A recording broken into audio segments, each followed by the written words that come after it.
Hi everyone, this is Paris Debono of the Fortune Teller shop in Sydney, and I'm going to show you my Cupid Love cards. This is a deck of 16 cards, and it's very good for telling you about your love life.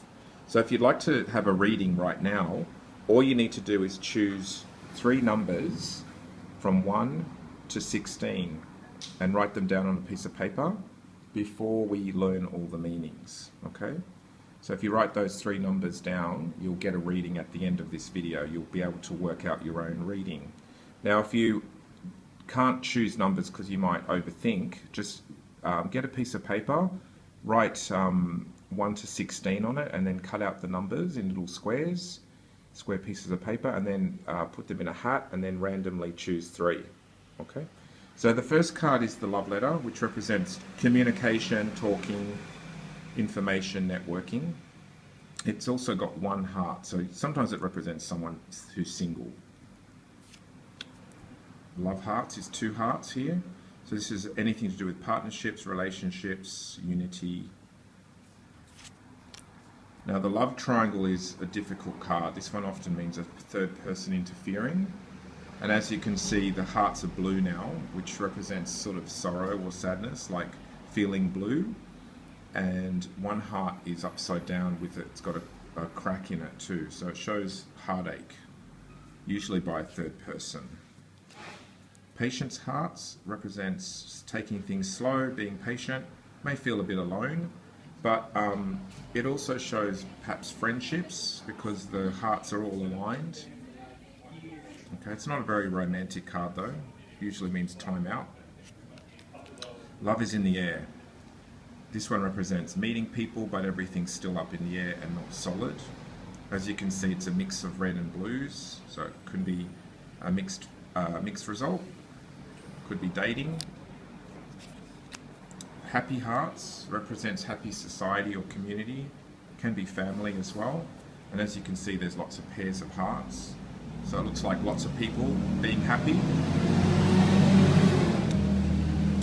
The Wheel of Fortune shows chance and change, things spinning, things not being grounded. As you can see, there's again a mixture of different hearts. I see this one as a bit of a travel card as well. May need to travel or move around or network or circulate.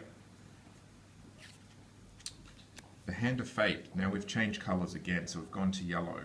Yellow tends to be more neutral in this deck, in the sense of outside influences or things out of your control. So this is fate. Fate is in your hands. So often this one means something that you have to create or the universe is creating with you to make things happen.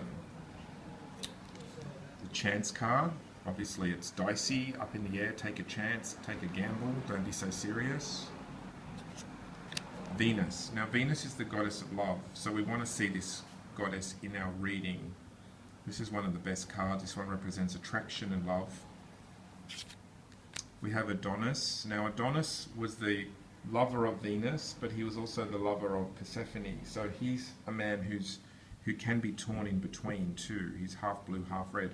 So if he's looking at Venus this way, it's good. But if Venus is behind him, it's not good. Okay, so when you're doing a spread, it depends on which way it lands. Okay. Adonis represents the male as well, the man. Hope. Well, it's pretty self-explanatory. There's hope. The flower could represent be open, there's opportunity, but yeah, you've got to wait till things grow. Lonely heart. Well, it's self-explanatory as well. Feeling lonely, feeling heartbroken, not connecting. Cupid. Cupid, it was the god of love, and he was about having fun and being attractive and being playful and being inviting. So he's a very good one to get as well. Persephone. Persephone was the goddess of the underworld. Originally she was the goddess of spring, but when she fell in love with Pluto, she ended up losing out on being spring. So she ended up being the goddess of death and sadness. So this one often means heartache. So again, when Adonis is with her, it's sort of showing a bit of a sad relationship, and if it's behind her, it's, you know, very sad, even a breakup. Okay, sometimes it can be feeling a bit depressed too. And the last card is Lucky Star. Lucky Star represents destiny, guidance. Sometimes it can be get out there, show yourself, shine. It could also mean you're being guided to the right people and to be open. Okay, so that's a brief rundown of the Cupid Love cards. I wonder what cards you chose, and I hope you can work out your own reading from that. Okay, so this is Paris Debono of the Fortune Teller Shop in Sydney.